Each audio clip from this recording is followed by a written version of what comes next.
هر بار که یه تکنولوژی جدید وارد هنر شده، همه گفتن دیگه پایان ماجراست. وقتی دوربین اختراع شد، گفتن نقاشی دیگه تموم شد. دیگه ارزشی نداره. وقتی فتوشاپ اومد، گفتن طراحی دستی برای همیشه کنار میره. امروز هم با ظهور هوش مصنوعی دوباره همون سوال برگشته.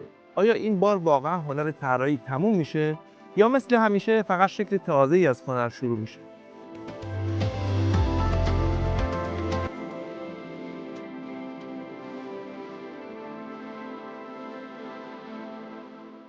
اما برای جواب دادن به این سوال اول باید بفهمیم که اصلا کار هنری چیه و چرا ارزشمنده.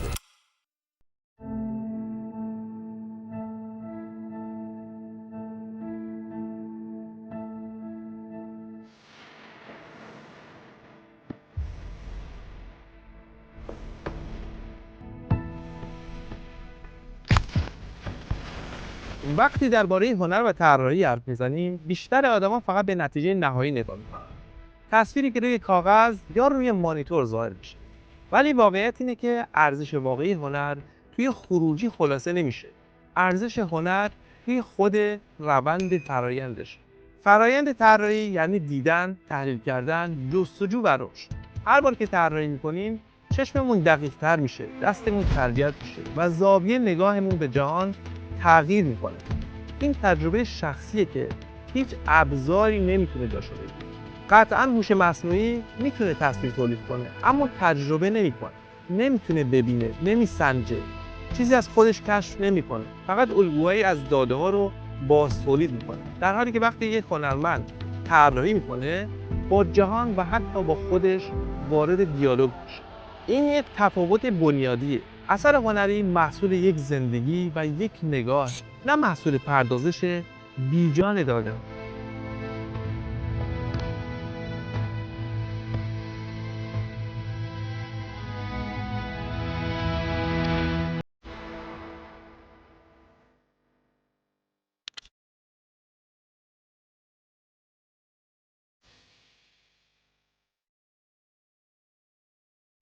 وقتی طراح آکادمیک طراحی میکنه، پشت هر خطش ادراک تناسباته.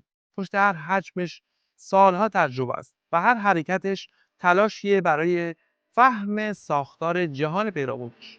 همین چیزی که به هنر ارزش میده، نه فقط شباهت ظاهری یا زیبایی خروجی.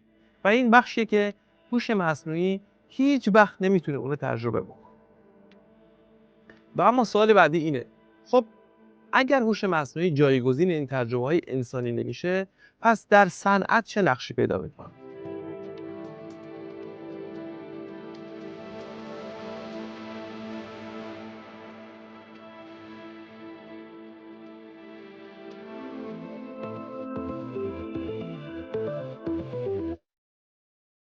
باید واقع بین باشیم. توی بعضی از حوزه‌ها مثل سرگرمی، بازیسازی، تبلیغات یا طراحی محصول و خیلی از شاخه‌های دیگه، هوش مصنوعی قطعاً و حتماً اثرگذاره. کارهای تکراری، طرح‌های اولیه یا ایده پردازی سریع رو راحت‌تر و سریع‌تر انجام میده. یعنی بخشی از کارهایی که قبلا کلی زمان می‌برد، الان خیلی زودتر پیش میره. ولی این سوال پیش میاد که چه کسی خروجی هوش مصنوعی رو هدایت میکنه؟ اینجاست که نقش هنرمند مشخص میشه. کسی که سواد طراحی و شناخت ساختار داره، میتونه با هوش مصنوعی کار بکنه و نتیجه‌های دقیق و مفیدی ازش بگیره. برعکس کسی که دانش پایه‌ای نداره، گیر همون خروجی‌های سطحی میمونه. واقعیت اینه که هوش مصنوعی جایگزین طراح نیست. جایگزین آدمایی که ثبات و درک بصری کافی ندارن. صنعت همیشه روی توانایی آدمایی میچرخه که نگاه و ذهن قوی دارن. کسایی که میتونن پروژه ها رو هدایت بکنن و نه صرفاً ابزار رو اجرا بکنن. هوش مصنوعی میتونه یه دستیار باشه، یه شتاب دهنده باشه، ولی مغز و هسته خلاقیت همچنان هنرمند و انسان.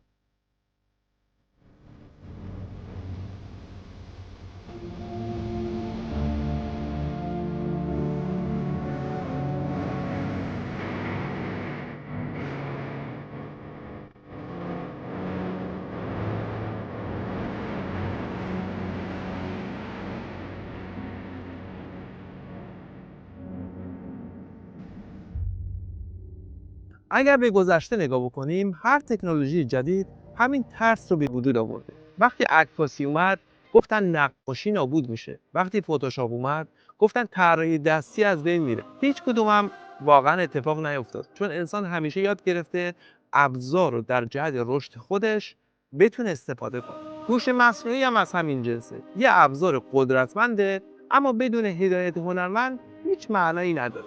ولی همه چیز به صنعت ختم نمیشه.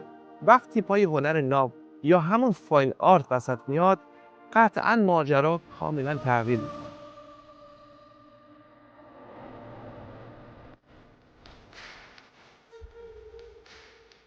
فاین آرت مدیومی برای جهانبینی شخصی. اینجاست که دیگه بحث اجرای سفارشی یا تولید سریع تصویر نیست. اینجا پای تجربه زیسته هنرمند و اندیشه ها و نگاهش به جهان وسط. وقتی یه هنرمند اثری خلق میکنه، اون اثر فقط مجموعه از خط و رنگ نیست. اون اثر رد پای زندگی هنرمنده. ترساش، شادیاش، تاریخ فردی و اجتماعیش. و هر اثر هنری یک دریچه است به یک ذهن فردی و این چیزی نیست که هیچ الگوریتمی بتونه باز تولیدش بکنه. هوش مصنوعی نه خاطره‌ای داره، نه رنجی و نه هیچ تجربه انسانی. فقط الگوهای از گذشته رو دوباره ترکیب و باز تولید میکنه. برای همین توی فاین آرت اصلا نمیتونه جایگزین آرت و کار هنری بشه. بله، هنرمند میتونه از هوش مصنوعی الهام بگیره. میتونه ازش برای کارهای هنریش یا ترکیب رنگ و فرم استفاده بکنه. ولی نهایتش یه ابزار کمکیه. چیزی که یک اثر هنری رو متمایز میکنه نگاه انسانیه. نگاهی که جهان رو تجربه کرده، فهمیده و حالا داره اون دریافت رو به یک شکل متمایزی بیان میکنه. پس اگه توی صنعت هوش مصنوعی میتونه یک شتاب دهنده باشه، توی فاین آرت حتی این نقش هم فرعیه. اینجا چیزی که ارزش داره فقط حضور انسانی هنرمند. هنر نه توی خروجی، بلکه توی خود کنش و درک انسانی معنا پیدا میکنه و این قلم رو هیچ وقت به هوش مصنوعی واگذار نمیشه.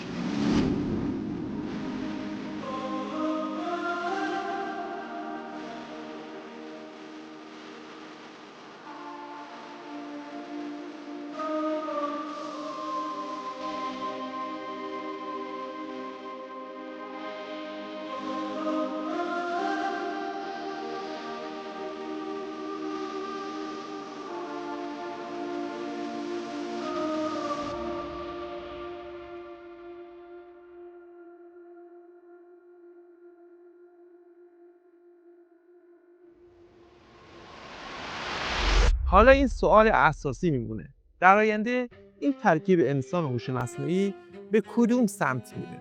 آینده هنر و طراحی یک آینده ترکیبیه، نه آینده‌ای که انسان رو حذف کنه و نه آینده‌ای که ابزار رو نادیده بگیره. قدرت واقعی تو اینه که بتونی دانش طراحی رو با ابزارهای جدید پیوند بزنی.